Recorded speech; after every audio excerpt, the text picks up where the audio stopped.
This is Logan Seculo. The Biden administration's been caught rewriting history.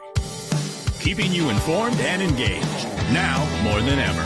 This is Seculo. Let's talk about the Defense Department's annual report, because it is saying that Biden's fumbled withdrawal from Afghanistan was a propaganda gift to China. Do you agree with that? No, I do not. And I don't know that that's the Pentagon's assessment that it was a propaganda gift to China. We want to hear from you. Share and post your comments or call 1-800-684-3110. If anything, nations like China and Russia took a look at what we did in Afghanistan, and we've talked about this many, many times over the last year, and had to marvel at the speed, the efficiency, and the effectiveness that a very small number of troops. Brian, you listen to me now. Hear me out. A small number of troops were able to move that many Afghans safely out of that country. No other nation in the world can do that. And now your host, Logan Seculo. Welcome to Seculo. Yeah, we're talking about that now infamous quote that just happened. That was on Fox News. You had Admiral Kirby, what's his title now? National Security Council Coordinator? Yeah, he's the National Security Council Coordinator for the Strategic Communications. So he used to be the Defense Department or the Pentagon spokesperson. Yeah. But he was moved over to the National Security Council, which is actually inside the White House. Yeah, and he was in that role at the Pentagon during the famous, now infamous, botched Afghanistan withdrawal. But what did he say? He said, no, it wasn't botched. The Chinese and the Russians, they marveled at how good of a response we had, how quick, fast, and effective it was. How do you feel about that? Did you feel that way about 1 year ago when all of this was going down? And we did a whole documentary series, Revenge of the Taliban. It's available on aclj.org and on YouTube and Rumble as well, I believe. Did you feel that way? I didn't. I still don't. Still think it's one of our biggest marks of shame in recent history. And we can't let the Biden administration go about rewriting that history, pretending it never happened. So give us a call, 1-800-684-3110. I'm going to replay this bite, though, just in case you're just tuning in. This is Admiral Kirby on Fox News, Fox and Friends. He was up there with Brian Kilmeade and the whole group. You'll hear Brian Kilmeade as well. Take a listen. If anything, nations like China and Russia took a look at what we did in Afghanistan, and we've talked about this many, many times over the last year, and had to marvel at the speed, the efficiency, and the effectiveness that a very small. At least he responded. I find it pretty abhorrent, disgusting. They decided that you're not just admitting the fact that this went horribly wrong. We know this. People died. You had those planes of people holding onto aircrafts as it was pulling out of the country, falling to their deaths. That all happened. But they marveled. They marveled at the speed, the efficiency, and effectiveness of the withdrawal from Afghanistan. And what he's responding to is the annual report to Congress from the Department of Defense on military and security developments involving the People's Republic of China. So it's an entire 196-page report on all of the security landscape. Goes into nuclear weapons and the advancements that China's doing. And we'll get into some of that later in the broadcast with Secretary Mike Pompeo. But this is one angle of it. It says in 2021, the PRC, which is People's Republic of China, employed multiple diplomatic tools in an attempt to erode U.S. and partner influence, such as highlighting U.S. withdrawal from Afghanistan. So they were using that around the world to spread, to use as propaganda, that look what the United States did. They're not necessarily trustworthy partners. They're not necessarily the leaders on the global stage that you think they are. And we're going to find out whether other people think that this is the case. Were they effective at eroding it? But instead, Admiral Kirby decided to say, no, they marveled at it. They were envious. Look, it's the last day also of our matching challenge in the month of November. We're up against some big goals, big budgets. We really could use your support right now. If you want to, this would be a great time to do it. Appreciate everyone who gave yesterday during Giving Tuesday, but today is just as important, if not more important, again, because it's our final day of our matching challenge for the month of November. So, here's what you do. You go to aclj.org, click the Donate Now button. Effectively, if you give $10, someone there is going to match, and it's going to become $20. $100 becomes $200, $1,000 becomes $2,000, $10,000 becomes $20,000, so on and so on. And this is a really important time to talk about that. It's a really important time to see the work of the ACLJ. You go to the website, you can spend some time on there and see some of the great work we're doing around the world. We leave no stone unturned here at the organization, and we can't do it without your help. Go to aclj.org. Give us a call also if you want to be on the air. intelligence community has assessed that the Afghan government will likely collapse. That is not true. The first big city to fall was Kunduz, one after another. Afghanistan's biggest cities outside of Kabul were captured. Herat to the west. Terrorists in Kabul carrying out the deadliest attack on U.S. troops in over a decade. Afghanistan is lost.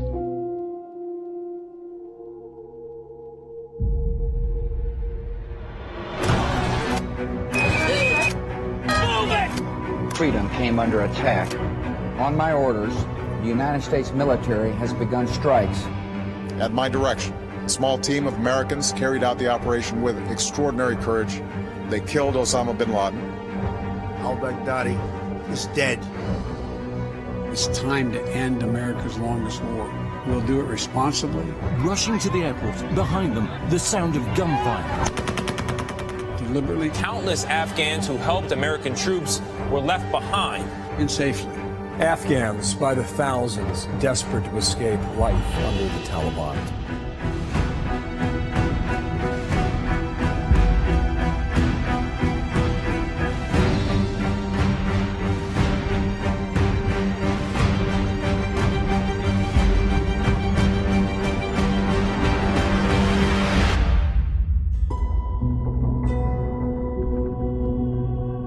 Ultimately, we're dealing with an ideology. It took decades to defeat communism and fascism. It's going to take a long time to defeat the idea of Islamic extremism. This Islamist jihadist threat that is posed to us, the American people, our country, they're very much alive and well and thriving.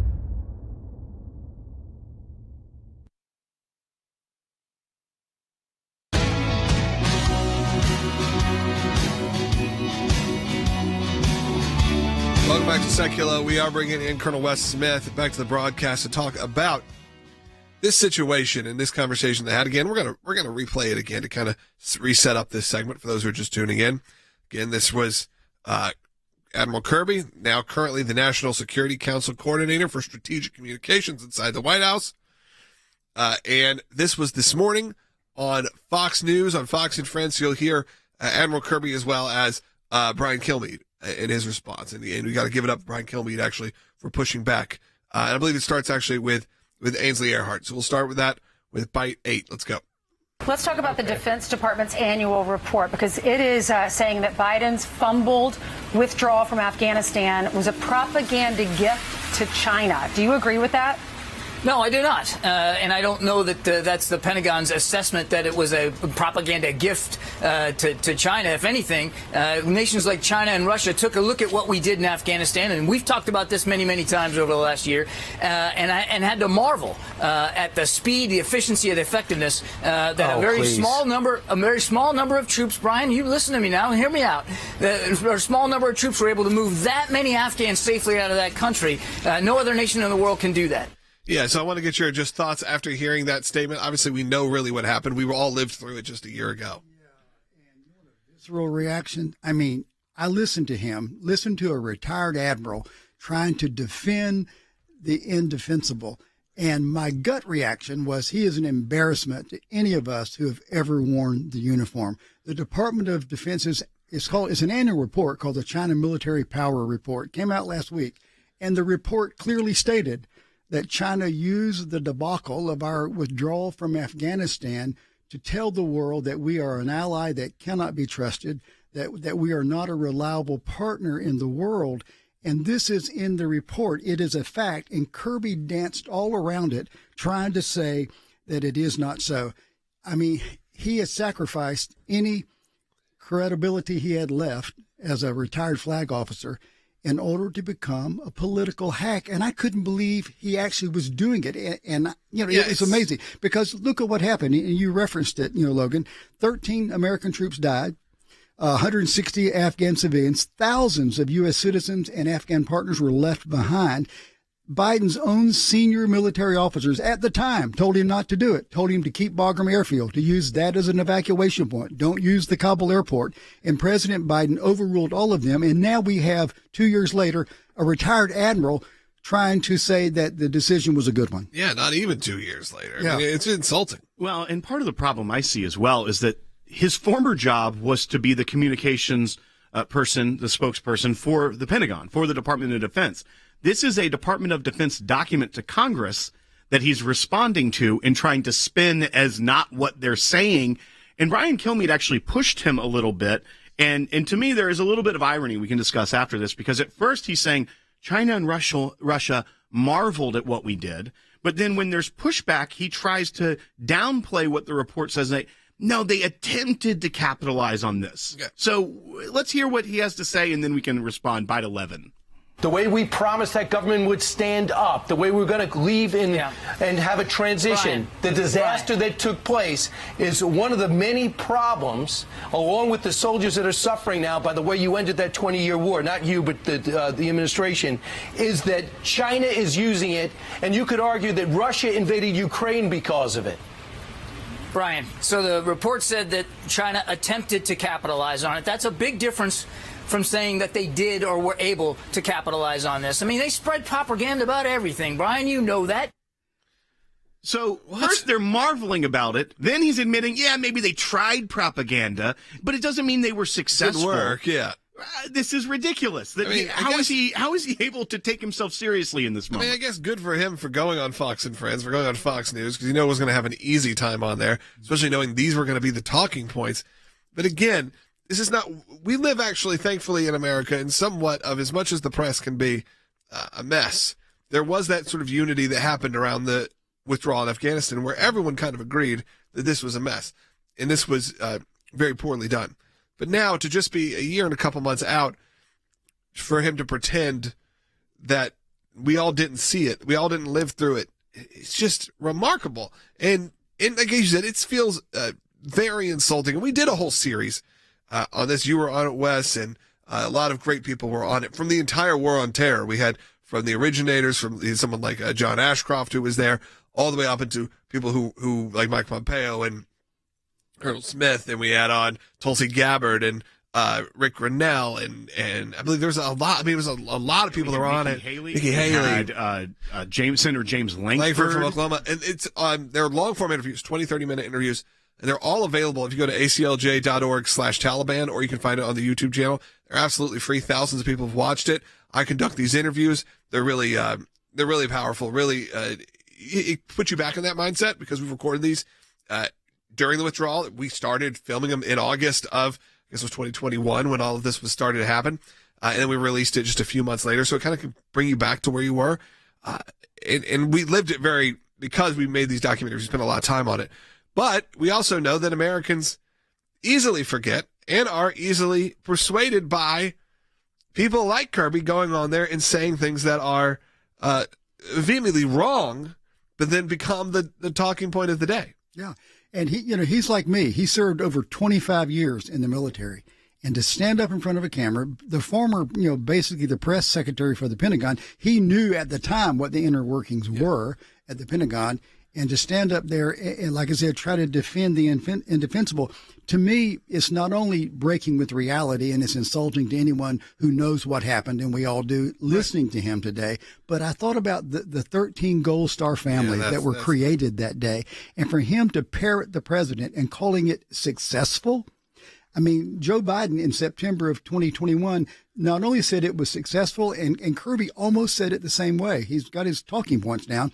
The president at the time said, no other nation in history has never accomplished anything like this. And I thought, you're probably right. No other nation in history has ever messed something up to this degree, trying to get out of a country. Yeah, 20 years after the war began. It's not even like the Vietnam situation. It's a different kind. It was a different kind of moment. Instead of owning up to it, which I think we could all be not okay with it, but at least if you had some, I don't love the no sympathy kind of approach to this. I'm going, yeah, you're right. What about the Gold Star families? What about all these people? It's like they don't even matter. And you just go, no, it was great. It was a success. Remember, everything was fine. We got everybody out. You guys wanted them out too. Yeah, but this wasn't the way. No, and Americans are a very forgiving people. If they say, hey, I messed up, this was a bad thing, people would get that. They would respect that, but that is exactly not what is happening. When President Biden, before all this was taking place in the spring of that year, he said, reporters had asked him, is this going to be like the withdrawal from Vietnam and the embassy in Saigon, to which the president said, very interesting, it will be nothing like Saigon. And he was exactly right. It was like 20 times worse than anything we saw at the embassy in Saigon. Well, and as a communicator, Admiral Kirby should have known in this interview, he fielded a tough question. He could have said, we have discussed this. There's been an IG investigation into the Inspector General investigation, and we understand that in the fog of war that things aren't all perfect. He could have glossed over it and moved on in the interview. Instead, he welcomed more criticism by the absurd statement that the Chinese and Russian governments had to marvel at the speed, efficiency, and effectiveness of what the United States did. The only marveling they probably did is, how is the leader of the world able to pull off something this terribly and this embarrassingly? And that's unfortunately the legacy there. And he had to have the conversation continue because he didn't just get out of the conversation. Yeah, hey, we only got a couple minutes left. I know there are some people who are calling. I don't know if we have time to take one real quick. Let's try to take Carrie real quick in Montana on line 1. Carrie, you're on the air. Hi, brothers. I'm just appalled like you are, and I just believe that Biden administration, he's been doing this for 60 years, just like Obama, Clinton. I believe that they studied the Constitution so that they could break it. My distress is, how long are we going to talk about what's going on and what's happened in Afghanistan and what's happening in our own country and not do something to stop the Biden administration or anybody like him? Look, it's a good point. We just got done with the midterm election. Didn't go the way a lot of people hoped it would go. Obviously, we did, the conservatives took control of the House, and that's a positive, you think, to potentially stop a lot of these kind of things from happening. But the president has a lot of power, executive orders, he's commander-in-chief.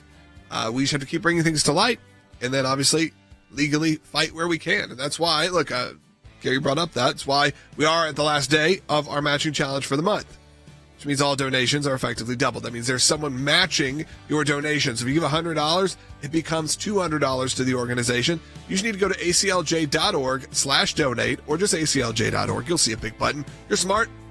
Just do that. Find it. You donate. Your gift is matched. Any donation in the month of November. So we really appreciate that as we head into there. There's also a Jay Sekulow Band concert. p.m. Eastern time tonight on all our social media That'll be on platforms. our social media channels. That's usually what we do at the end of the month and the end of the matching challenges. So again, we hope you all tune in for that. And right now, if you could, we appreciate donation. Thanks, Wes, for sitting in this segment. We're going to change topics coming up, but stay tuned. The Freedom of Information Act allows people to petition their government and ask for the background information as to why they came to a certain decision. It's thousands of pages of paper, and in those thousands of pages of paper, you usually find a nugget. We are entitled as citizens of the United States to know about how our government works. Government agencies acting out of control. They want to keep Americans in the dark. That's why it's incredibly important to have the ACLJ constantly pushing to find out what the background information is. Do you remember the Iran deal? There was a video about what took place on that deal, and it was edited. And the edit took out the key part of what was going on. State Department, White House, editing videos to keep it from the American public. We have exposed that in our FOIA litigation, and we do that every day that we bring these cases. We took it to the IRS. No one ever does that. And because of it, it's a very weak government agency that used to be the scary government agency. What the IRS was doing was violating the Constitution and statutory law. Because of the litigation we engaged in, it's a different agency. They can't do what they were doing before. We've got the declassified list of Obama administration officials who started asking to unmask. And they've been hiding behind in the shadows. These FOIAs bring them to light. And all of this information came because we went to court to get the information. The power of Washington, D.C. only works when the rest of us, the rest of Americans, are kept in the dark. We may find one item of information in thousands of documents of irrelevancies, but we persist and we're on it every day of our lives. The work that the ACLJ does matters. It matters to policymakers. It matters to ordinary citizens all across America. Those of you that support the ACLJ, this is what it's all about at the end of the day. Think we haven't been on this, folks? We've been on it.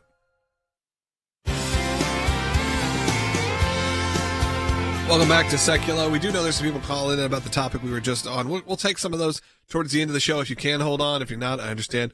If you want to give us a call, 1-800-684-3110. Let's shift our focus a little bit to what's going on in the media landscape. As you know, there has been a lot of shakeups going on. Just as we were going on the air, CNN announced that there will be a large cost-cutting layoff starting immediately in the next few days. CEO Chris Lick told staff in an email Wednesday it will be a difficult time for everyone. This obviously comes from mass layoffs from all your social media platforms as well. As people start restructuring media, I kind of thought this was coming. One of the big changes they had is a controversial one to some sense, is the shakeup at the Walt Disney Company, which was you saw CEO Bob Chapek be essentially, resigned in quotes, as Bob Iger, who had been running Disney previous last few years, pre-pandemic, for years, and done a pretty good job at it. Stock prices were up. Wasn't a lot of controversy within the Disney company at the time. And he took, Bob Iger had a sort of a, is this a press state? This was during the town hall for employees. Yeah, to cast members. So people asked questions, and they asked a lot of questions of Bob Iger, specifically about some of the politics that has been seeping into media. And we've seen, obviously, that get more aggressive as time has come. And you've seen that for a company with Disney, where its legacy, by the way, is a conservative company, if you will, the original legacy of the Walt Disney Company. Also, if you want to look back, really was sort of just the home for family entertainment. Now, they're also coming out of this past weekend being the biggest financial failure I think they've had in a very long time with the release of their film Strange Worlds. Now, Bob Iger asked some questions. People asked specifically about those controversies that came up the last few years. And look, I mean, what you had really, if we're going to break down a little bit of the history, is you had Disney kind of having a no response to a lot of the pushback, to be honest, on them getting more involved politically. And then you had the CEO of Disney before this saying, because he got so much pressure, going so far the other direction, it became almost absurd. And that became within the organization, if you worked at Disney or work at Disney, or if you were a consumer of their product. So here's Bob Iger, the new CEO, and former CEO and also new CEO, when pressed about how politics will be involved in the upcoming new wave at Disney. I don't think when you are telling stories and attempting to be a good citizen of the world that that's political. Just not how I view it. Do I like the company being embroiled in controversy? Of course not. It can be distracting, and it can have a negative impact on the company. And to the extent that I can work to kind of quiet things down, I'm going to do that. But I think it's important to put in perspective what some of these subjects are and not just simply brand them political. So in that part, he essentially said, some of these statements we've made, some of the moments we've embraced aren't necessarily political. They're just cultural shifts. But then he kind of gets put into the corner a little bit about the fact that, look, you have financially a difficult time at Disney. You have one of your biggest financial failures just happened over the weekend. So what does that mean? Does that mean you're getting disconnected? And I think we could say that for sure, that mainstream media, not just Disney, but Hollywood in general, has become more and more disconnected from what the average American audience wants. And here's one of his response to that. We also, when you tell stories, it's a delicate balance. You're talking to an audience, but it's also important to listen to an audience. It's important to have respect for the people that you're serving, that you're trying to reach, and not have disdain for it.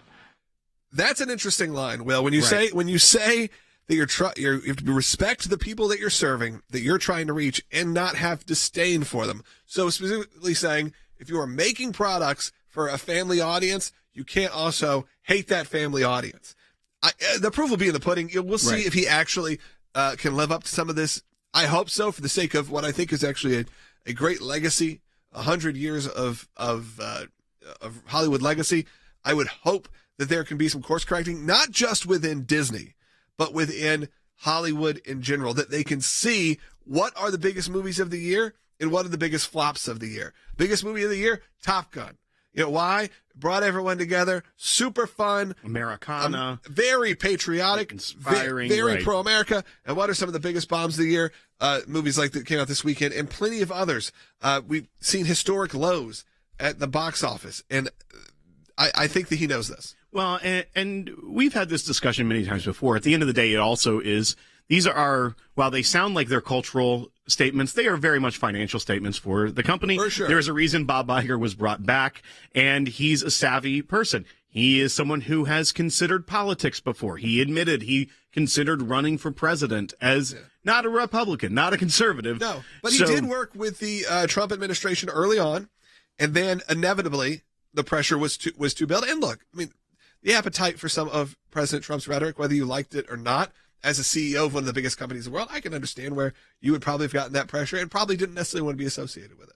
Well, and I think what part of the problem that I think the liberal mainstream in this country is not taking to heart, but what hopefully Bob Iger is taking to heart is that there seems to be a disdain for the American family right now, whether it is any sort of media you're consuming or it is the people that are in Congress, that there is this, or even the bureaucracies, the FBI going to monitoring school board meetings, that the American family values that have been so dear to us are looked at with disdain. And the audience of Disney traditionally is the one that is now looked at with disdain by popular culture, by popular media, by politicians of the left.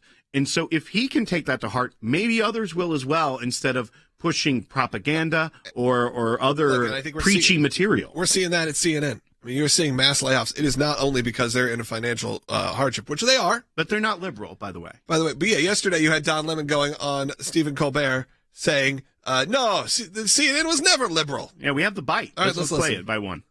Now he's got a really hard job, which is running CNN. The word on the street is that you guys aren't allowed to be liberal anymore. Is that the case? I don't think we ever were liberal. What? Yes, I don't think we ever were liberal. Not me saying that. That's the people out there saying that he's not letting you be liberal anymore. Yeah, I think really that was Colbert covering. Is Don Lemon trying to save his job, trying to say, we never were liberal? Yeah, I mean, look, who knows what happens over the weekend? I mean, that's just truth. You're seeing mass layoffs from reporting staff to internally, a lot of staff at CNN. But the fact they're even having them go out there and say that, saying we were never liberal. The fact you have Disney saying we don't want to be in politics and we don't want to be offending our audience because they were the number one travel destination for families and the number one studio for family films. The tide may be turning because it's all driven by the box office. And I mean the box office, not just the filmmaking box office. It's all driven by the scoreboard. And if the scoreboard says money's down, you're going to have a lot of companies making some pretty wild shifts. I think they see what other companies have done in the sort of Christian conservative landscape, whether that's what's going on at even the Great American Family. You've seen that big push where they started kind of becoming the new home for the Christmas movie genre. You know, that's happened over the last few months. And you have Bill Abbott, who's run that, who ran the Hallmark Channel, left, became president of what was Great American Country, turned into Great American Family, which essentially is a Christian network without saying it. They pretty much said, who's our audience? Middle America conservative Christians. And they've had massive success in the last few months. That is not going away. And it'll be really interesting to see. I'm curious your thoughts on that. Also, your thoughts on the response from Admiral Kirby about the withdrawal from Afghanistan. We're going to take some calls towards the end of the show. I'd love to have you on 1-800-684-3110. If you don't get the next half hour of the broadcast, Mike Pompeo is joining us. You'll love to hear from him. Find us on aclj.org and on all your favorite social platforms and on Rumble. And last, there will be a Jay Secular Band concert tonight. Make sure you tune in that 8 p.m. Eastern on all our social media channels and support the work of the ACLJ. Match challenge right now, aclj.org. In our nation's history, we've never had this happen, ever. They don't like conservatives. They don't like your viewpoint. They were going after the free speech of American citizens, and these kind of actions just keep eroding the trust of American citizens in our government. This isn't about politics. This is about people and people's lives. They wanted to pressure social media companies to spy on Americans and to eliminate your ability to speak freely. Your government is weaponizing intelligence agencies to go after their political opponents. That's really scary. You're not just saying, I want to change, the priorities of the FBI. You're saying, I want to get rid of a lot of these people. This is driven by expanding the size and scope of government. This is amping up the political environment to a level that I don't think we've seen in U.S. history.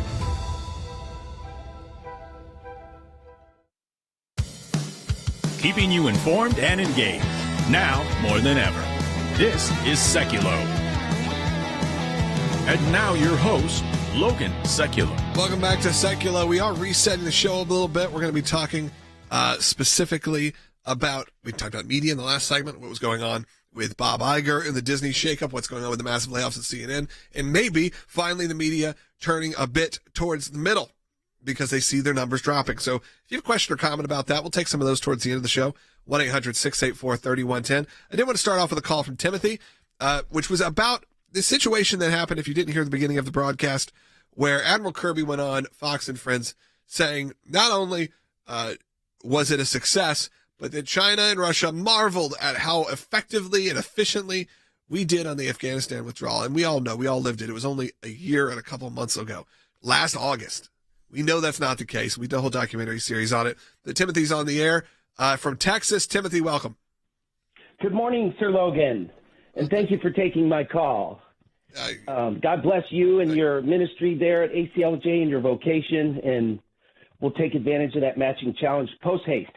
Hey, I wanted to add, China and Russia are marveling at how we've handled the refugees since they got dropped off in America, in the United States. Our church has a whole ministry dedicated to helping the Afghani refugees because the U.S. government just drops them off in our city and says, good luck. Yeah, they give them a few papers that they can't read. Yeah, go ahead, Timothy. I think you're right. There's been a lot of discussion about the way the Afghanistan refugees have been treated in this country already. Right. Some not so great. And people like your ministry or what you're involved in your church is very important. And look, there were states that said, we want your refugees. Bring them to us. We had James Langford on from Oklahoma. Senator Langford. He said, look, one of our biggest thriving communities have been refugees that have come to Oklahoma where there's a lot of land, a lot of places that need it, and they become thriving parts of the community. They have a large populations from pretty much from every war kind of time. Oklahoma has been one of those places. But you're right, Timothy. The church really has had to do this because we're good about we got them out of there. It's great. Load up some planes. But as soon as people get here, especially if they are deemed, not the best, not the best because of, obviously we want to vet them and go through checks, but if they're, they don't seem like they're be thriving members of our community, it does feel like the government drops the ball and says, churches, you figure it out. And thankfully there are good ministries that do that. Well, and if our audience listens to or watches the series Revenge of the Taliban, I do want to highlight that episode with Senator Langford because while he is a U.S. senator, he's in the federal government, he did point back to the work of Oklahoma. And that's one of the more interesting angles of that whole series is that not only was it talking about the beginning of the war on terror, the withdrawal, the disaster, the future, but you were able to kind of peel everything back and look at every angle of it. And one of those was the refugee crisis that's going to come out of and did come out of that, as Timothy highlighted.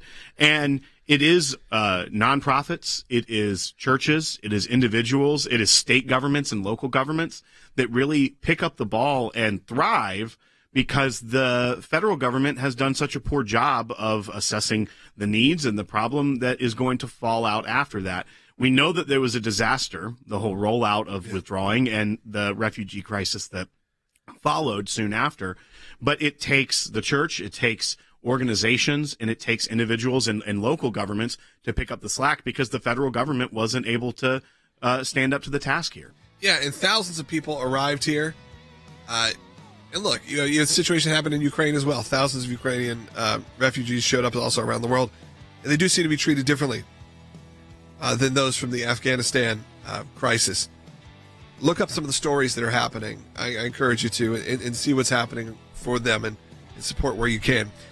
Coming up in the next segment, we're going to have Mike Pompeo on. We're going to talk about that now infamous statement now from Kirby, as well as what's going on around the world and what's happening in China right now. Obviously, as we've talked about before, it's hard to get some news straight out of China. There's a bit of a cultural uprising happening for something that's very shocking, very emotional, very moving for a lot of people who have been following this because this is something you didn't think you'd see out of China as they are standing up finally. Be right back with Mike Pompeo. There are scenes of chaos at Afghanistan's main airport, still under U.S. military control, which is the only way out for Americans and their allies. Rushing to the airport, behind them, the sound of gunfire. The airport now overrun. Desperate, chaotic scenes as massive crowds surge onto the tarmac, desperate to get out of the country. The idea that somehow there's a way to have gotten out without chaos ensuing, I don't know how that happens. He doesn't know how that happened. Well, isn't he supposed to know? If you knew it was going to be chaos, then why do it? One shocking moment as an infant can be seen handed to U.S. troops over the razor-wired wall. Exactly how many Americans are left behind in Afghanistan?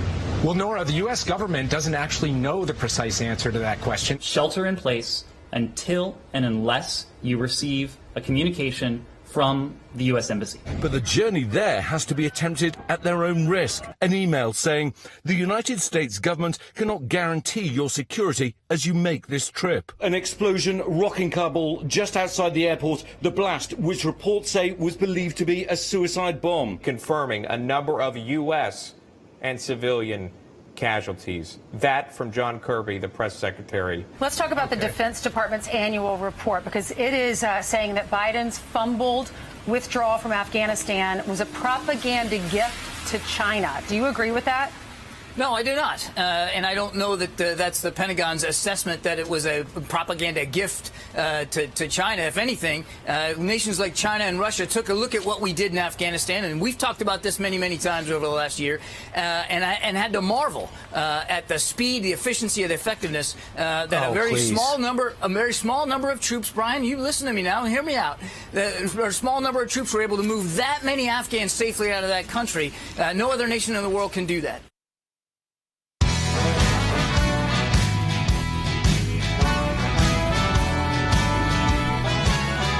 Welcome back to Secular. We are joined right now by Senior Counsel, Global Affairs, former Secretary of State Mike Pompeo on the broadcast. Secretary Pompeo, we've been spending the last half hour really discussing what came out of that Defense Department sort of admitting that the withdrawal from Afghanistan became this sort of gift, a propaganda gift. And then you had a response from Kirby going on Fox and Friends and saying, no. They actually marveled at our incredible response. We did something that no one could do, and an effective, withdrawal from Afghanistan was what we did. It was effective. It was fast. It was better than anyone had ever done. Pulling the wool over our eyes as if we didn't all live through it a year ago. What was your initial reaction to this? Oh goodness! I mean, that's just simply gaslighting Americans who know better, who know the facts. Right. I'm still heartbroken by the fact we lost 13 Americans at the gates there in Afghanistan. But the implications go far beyond that. Not only was it a gift to the Chinese Communist Party, but Chairman Kim would have seen that. The Ayatollah in Iran would have seen that. The Taliban are surely still measuring the curtains all across the country, knowing that the United States is weak and not prepared to do the things we've always done. We've never left folks behind before, and we did. And so to hear Kirby out there this morning saying this wasn't a gift to so many didn't. Frankly, when you say gift, it weakens America, puts us in a more difficult position to deter our adversaries. Americans know that's not true. I wish they wouldn't try to pretend that it wasn't so. It's embarrassing, and it's not factual, and it further weakens the credibility of the United States to our friends and allies around the world as well. It's incredibly disrespectful, as you said, also to those Gold Star families who all lived through, quite literal hell to be a part of this just botched withdrawal. And that's part of this, but there's so much more. Right. Well, in that report as well, so it was the military and security developments involving the People's Republic of China is what the Department of Defense sent to Congress. And one of the items in that I noticed as well, besides this, the Chinese government using the propaganda tools, but that their rapid nuclear expansion by the Chinese military that's happening and how quickly they're ramping up with new types of weaponry as well as expanding their nuclear stockpile. My concern is when you see the movements by the Chinese government as well as capitalizing on the failures of the Biden administration, I'm concerned, is the United States doing what it needs to do to keep up with our adversaries at this point? So these are absolutely twin risks. You identify that exactly right. There is the the perception risk. And deterrence is all about real capabilities backed up by a demonstrated willingness to use them. That's how you deter the bad guys. We talked about earlier, right, withdrawal from Afghanistan. Now we've got Vladimir Putin, who wasn't deterred in Ukraine. The Chinese Communist Party surely sees that as well. And then you have the hard power problem itself. I read a little bit of that report. They're roughly going to triple their nuclear capability. The Chinese Communist Party every month conducts more missile testing than the rest of the world combined. They have advanced space systems now. This is a truly capable foe, and the United States has been sitting on our back foot. We've allowed this to happen. We've not matched it. We're still in a good place. Our military remains the greatest military in the world, but the gap is certainly closing, and the Chinese Communist Party is accelerating in closing that gap and building out a capability in the Pacific that will rival our own. Yeah, and Secretary Pompeo, I do think that I'd love to get your read on what's happening also in China in general. If you have been, obviously you have been, but if people who are listening maybe haven't seen, because it is hard to sometimes get the footage out for people to see what's happening. But they're calling it sort of the biggest uprising and protest since Tiananmen Square happening in China right now. My question to you is, and that's a lot of that's a response to the zero COVID policy. And to kind of give people a brief, they are looking to eradicate it completely, which means if there's one case or a few cases, things going back into full shutdown, full lockdown. You have people trapped in Shanghai Disneyland for an undetermined amount of time till they all tested negative before they could leave.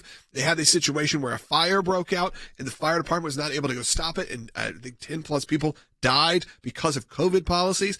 This is what's happening in China. Obviously, they're using COVID as a cover for their control, but you actually do see this sort of uprising. As someone who obviously served as Secretary of State and was deeply involved in a lot of situations, when you see this response from the people of China, what is your read on it? Does it give you hope? Does it mean anything? Just your thoughts. So it's pretty remarkable to watch both the scope and the scale and the nature of these protests. They are unique. They are historic. They do go back at least 30 years since we've seen anything. But even this is different. These are middle-class people. This is a broader, deeper set of socioeconomic conditions that the Chinese Communist Party is putting on the deal. The deal always was, you give up your political freedom, we'll make your life better. And they're not doing that. They're not making lives better for Chinese citizens all across the country. And these uprisings are a direct result of that. You know, there's this irony, right? It's the Chinese Communist Party that foisted this virus upon the world. And now it's coming. Everybody said, oh, they solved it there. They knew how to build hospitals in China. Well, it turns out all they did was delay the challenge that's in front of them. I pray for the Chinese people that are protesting. It is likely to end with the Chinese Communist Party putting their foot down and bringing tanks to the streets, much like they did in 1989. I hope that's not what happens, and I hope the Chinese Communist Party will see that people simply want basic freedoms, the capacity to go out and build their families, and they begin to change the way they deal with their own people. The Chinese Communist Party doesn't represent them, and it needs to change its ways. Yes, I feel kind of ignorant to that. I feel actually seeing this, I get very emotional watching some of this, because I'll be honest, maybe I bought in a little to the propaganda that, like you said, the deal with the people is, you know, you don't get political freedom, but we make things better. And it kind of felt like, from all the footage you've seen and all this, that the people of China are on board with the way that their government is run, even if it's horrible, even if we know how non-free it is. It did have that feeling that a lot of people, like you said, the middle class kind of there, was on board for this. So to see that response in the streets is pretty moving. And hopefully, as you said, it's unlikely to, like you said, they're likely to put their foot down. But what you hope is this is a spark that really could cause a more significant change in these areas of the world. Yeah, I pray that it's so. I think in the short term, it's going to be incredibly difficult. The struggle inside will be difficult. But in the medium and long term, I think what this shows is that basic human dignity is something that people demand everywhere. The Chinese people have been suffering under this for a long time. They can watch Xi Jinping be coronated to be the leader for life, and they can see something's got to give. And I hope there will be. And I hope the United States will firmly come out in support of the Chinese people. Something's got to change. And if it does, then that's fantastic for the Chinese people. It's great for the world, too. 1.4 billion people cannot live in a surveillance state like Xi Jinping has been driving. And his intentions are global. The United States needs to take this threat incredibly seriously, and supporting the Chinese people is one of the ways we can reduce the risk to us here at home. Yeah, absolutely. Pray for those people. Pray for the church that's in China, a lot of the underground church, because there's so much that's happening that we just don't see. Will, you got something? Well, and you brought up that you hope the U.S. government would speak out in support of the protesters. What we did see was a very weak statement from the spokesperson out of the National Security Council earlier this week that basically said, zero COVID is not a policy we're pushing here in the United States. And then did say, we've long said everyone has the right to peacefully protest here in the United States and around the world. A very weak statement out of our National Security Council in response to the issues that were going on, the protests that were going on. Are we doomed to see out of this administration, unless something very much changes, a very tepid Green Revolution in Iran style response from the Biden administration? Boy, it sure looks that way. And the history, when now coming on 2 years of this administration, would suggest that's the case. Well, I regret it. I saw that comment. By the way, the comment shouldn't come from the National Security Council or its spokesman. It should come from the president himself. And it should be strong and clear, and should be a clarion call for freedom for the people of China. It's pretty easy to do, unless you're President Biden, who's had a meeting with Xi Jinping just a few weeks ago in Bali and said, can't we all just get along? The truth is Xi Jinping has no intention of just getting along, and we can see not only what he does to his own people, but the risk he poses here to our homeland. And I wish this president had the capacity to just make the simple statement that we're supporting the people of China in their quest for freedom. Well, thank you so much, Secretary Pompeo, for joining us. I do want to say this before we head into the last segment of the broadcast. We've opened up some phone lines, and I would love to hear from you. We can talk about any of these topics, from what's happening in China. We can talk about Kirby's response to that situation, and then the botched Afghanistan withdrawal, and how we're all being told now that it was such a massive success from the White House. We could talk about the changing media landscape, whether that's the CNN changes, the CNN layoffs, the Disney changes in tone. We can hear. I want to hear from you on all of it. 1-800-684-3110. We're going to take as many calls as we can in the next segment. Those who are on hold, stay on hold. We'll get to you. But if you want to call in, this is a great time to have your voice heard. Also, this is the last day of our matching challenge. So make a donation at aclj.org. Will, someone said in the comments, if I said go Dogs, they would give a donation. That's right. So I'm going to say go Dogs. I'm wearing my Georgia hoodie. A lot of people are saying, was that from Georgia with the Bulldogs? Is that what's going on? Georgia with the runoff. You know what? Take it as you will. SEC Championship this weekend. Yeah, exactly. SEC Championship this weekend. If it helps you support the work of the ACLJ, hopefully they didn't just deter a bunch of people, then go Dogs as well. Go to aclj.org. Make that donation today. Again, it's matched for today as we end the month of November. Be right back. A new Pentagon report underscoring the growing threat posed by Beijing, saying China is accelerating its nuclear weapons program. The Pentagon warning the communist regime could have 1,500 nuclear warheads within 13 years' time. That would more than triple the size it has at the moment. Have the Chinese ever done anything like that before? It's far beyond what they have ever done in the past. We're witnessing one of the largest shifts in global geostrategic power that the world has witnessed. China is coming at us rapidly. That includes economically, diplomatically, and militarily. The State Department also taking note of China's rapidly growing nuclear arsenal. Quote, Beijing has sharply deviated from its decades-old nuclear strategy based on minimum deterrence. The commander of U.S. nuclear forces says it's a game changer. We are witnessing a strategic breakout by China. The explosive growth and modernization of its nuclear and conventional forces can only be what I describe as breathtaking. Clearly, the Pentagon has been shaken by the advances that the Chinese military has made. In order to achieve this overarching goal, China is looking to boost its military capabilities, being able to invade Taiwan by 2027, achieve basically complete modernizations of its armed forces by 2035, and achieve a world-class military by 2049. They want us to feel more vulnerable by building more long-range missiles that can strike us and our allies. They want to put us in a position where we have to think twice about coming to the aid of Taiwan if China decides to invade. So I think this report is a really important report. Chinese buildup is dramatic, but they are not about to surpass the U.S. as a nuclear power. The U.S. has 3,750 nuclear warheads, nearly 4 times as many as China might have by 2030.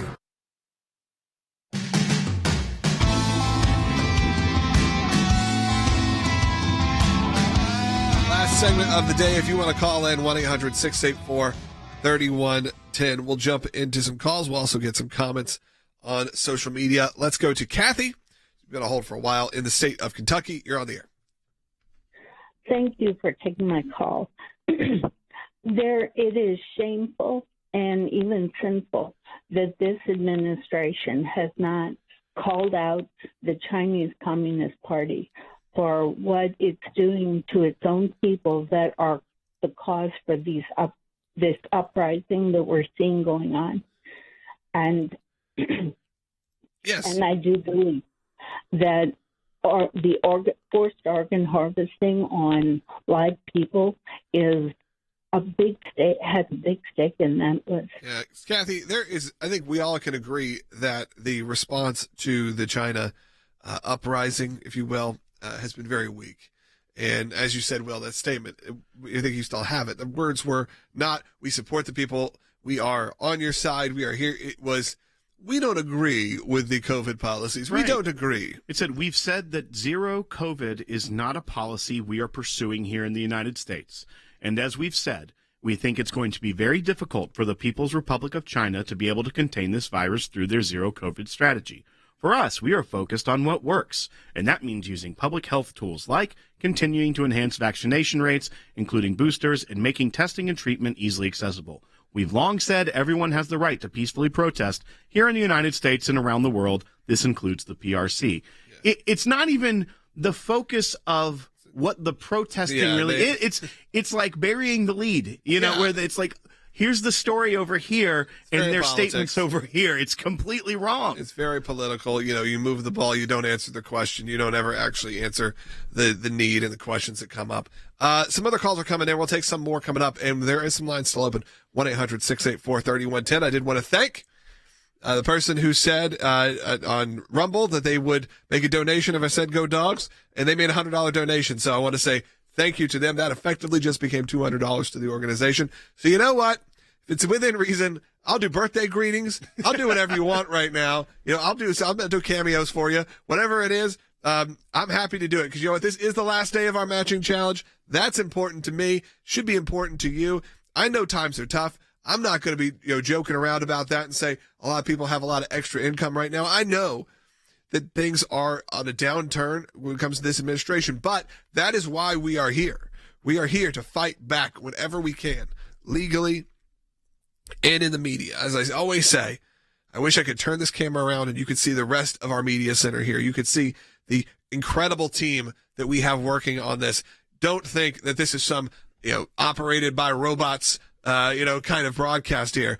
There are a dozen or so people I'm looking at right now. There are 30, 40 people out there working on the next projects that you'll see and the stuff that'll come up today. That's just here in the media center. Then you obviously have our offices in Washington, D.C., and you have around the world, legitimately around the world, there is work going on. Some we can talk about, some we can't, if I'm just being honest.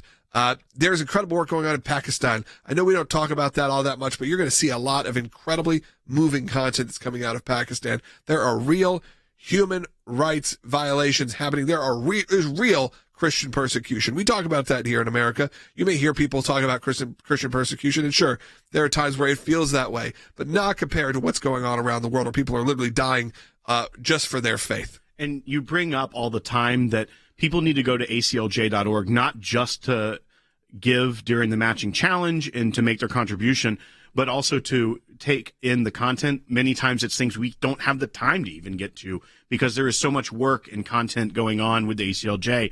But there is an article up that is by Jordan on aclj.org. It's Pakistan sentences a young Christian man to death by hanging for alleged blasphemy as a minor.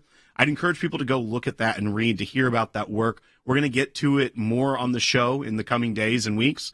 But that's our Pakistan affiliate. One of the fights we have right now is a young Christian man was sentenced to death by a Pakistan court for an alleged offense of blasphemy against the Islamic faith when he was a minor. And we're fighting. We're going to fight the appeals process. We're going to fight to try to save the life and stop the execution for a blasphemy charge. We have our tools at the UN. We have our office in Pakistan. We have our mechanisms within the U.S. government that we can try to reach out to the State Department, to Congress, now that there's a more favorable Congress to fighting persecution in the House. Things like that. That's how widespread the work of the ACLJ is.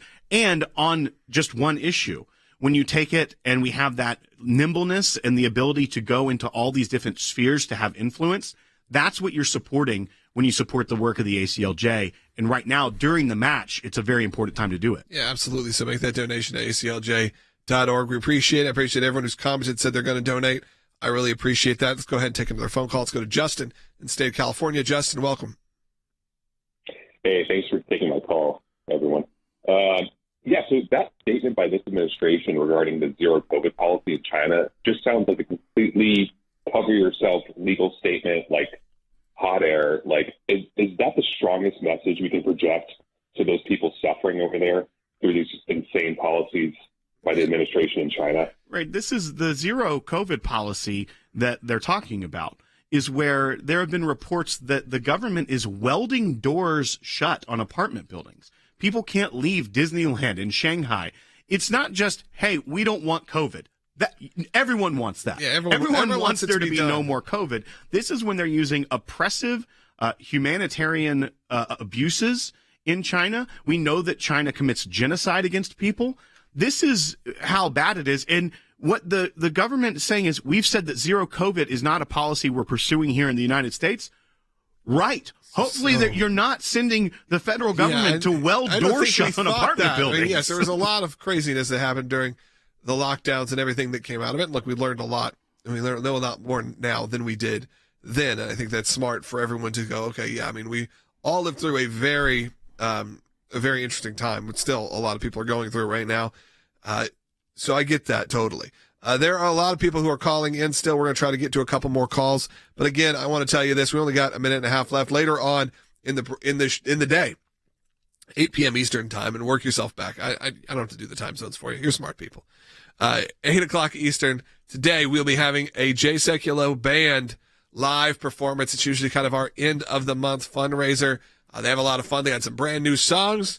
You know, you may not be familiar with the Jay Sekulow Band, but it's my dad. He plays the drums, plays a little guitar. You also have John Schlitt from Petra. You have John Elefante from Kansas. You got John Lowry from Petra. You got Mark Townsend, who was in the DC Talk Band, was musical director and an incredible producer, as well as the whole rest of them. They're all great, and they'll be doing that live show tonight on all your social media platforms.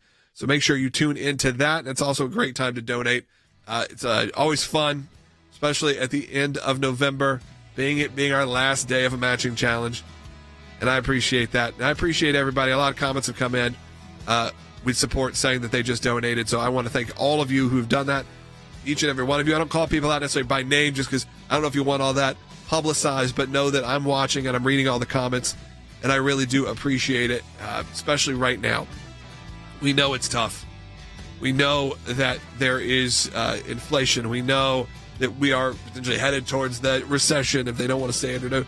But we know that there are incredible people like you who keep this going, keep this work going. So, again, I want to thank you. And if you do want to make that donation now the broadcast is wrapping up for the day, visit aclj.org today. Again, for the rest of the day, it is matched. So we appreciate that. We'll see you tonight for the Jay Sekulow Band concert.